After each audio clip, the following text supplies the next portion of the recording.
Lors de la comparution de ce mercredi, la Cour a demandé à Nsabimana Calixte, alias Sankara, à s'exprimer sur la peine de 25 ans de réclusion que l'organe national de poursuite judiciaire a requis à son encontre. Il a dit qu'il n'est pas d'accord avec deux crimes dont il est accusé, à savoir la formation d'une force armée irrégulière de FLN qu'il a intégrée alors qu'elle existait et que la plupart des combattants co-accusés ont débuté avec ce groupe et que c'est eux qui devraient être accusés de crimes de formation de FLN. Nsabimana Calixte est également revenu sur l'entretien que le lieutenant-général Hamada Habimana a eu avec la chaîne YouTube de Radio Obligungé de CNRD, où il indique que le FLN était avant une branche de CNRD créée par le général Wilson Irategeka, précisant que le MRCD n'a pas créé la force armée de FLN car sa formation date de 10 juin 2016, époque où le collectif des partis MRCD n'était pas encore créé et qu'il n'est pas ainsi parmi les fondateurs de FLN. Nsabimana Calixte, alias Sankara, n'est pas non plus d'accord avec le crime de terrorisme pour des intérêts politiques, expliquant que le programme général de MRCD-FLN ne consistait pas à poser des actes terroristes en massacrant la population comme la voie visant à inciter le gouvernement rwandais à admettre les négociations comme l'indique l'organe des poursuites judiciaires.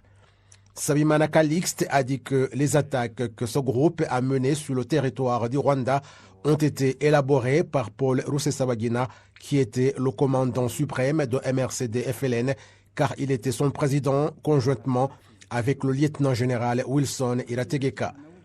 Nsabimana Calixte d'ajouter que les activités d'organisation des attaques menées sur le territoire du Rwanda en 2018 et 2019 exigeait des moyens et que c'est Paul Rusesabagina qui a tout fait pour les disponibiliser en sollicitant l'appui de ses amis, notamment un homme d'affaires de Lusaka en Zambie nommé Sengiyumva Apollinaire, qui a fourni 150 000 € utilisés pour attaquer le Rwanda. La Cour a également demandé à Nsengimana Herman, qui a remplacé Nsabimana Calixte en tant que porte-parole de MRCD-FLN, à s'expliquer sur les peines et la réparation des dommages que le parquet a récemment requis contre lui. Nsengimana Herman admet le crime d'appartenance à une force armée irrégulière de FLN, mais infirme le fait de recruter des hommes pour ce groupe, comme l'indique le parquet.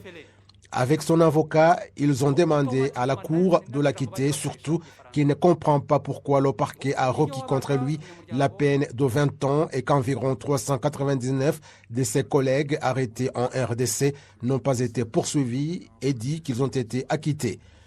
La prochaine comparution est prévue ce jeudi à 8h30 avec l'explication d'autres accusés sur les peines que l'organe national des poursuites judiciaires a requis contre eux.